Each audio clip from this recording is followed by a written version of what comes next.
Did you know that an ordinary truck outputs up to 223 tons of carbon dioxide into the atmosphere per year?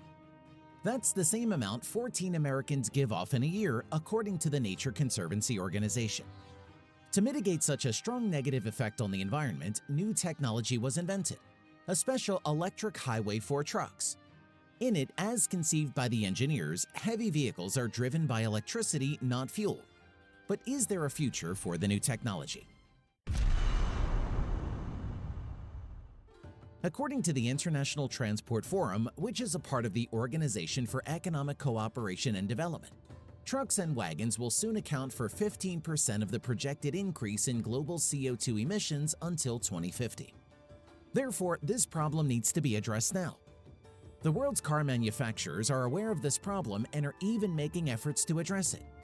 So, in November 2017, Elon Musk presented his new electric Tesla semi-truck.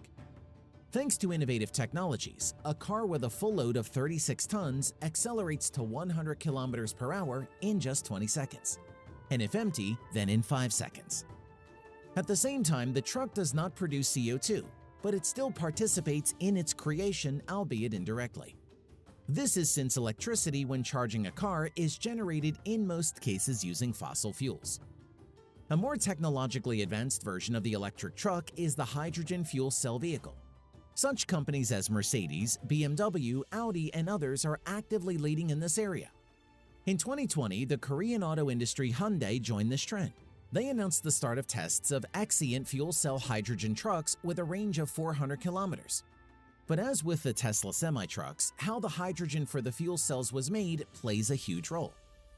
Nowadays, 76% of the world's hydrogen is obtained from the processing of natural gas with the release of CO2. In addition to the development of electric cars, advanced countries began to work in parallel on other technologies, among which the technology of creating electric highways quickly became the leader. This technology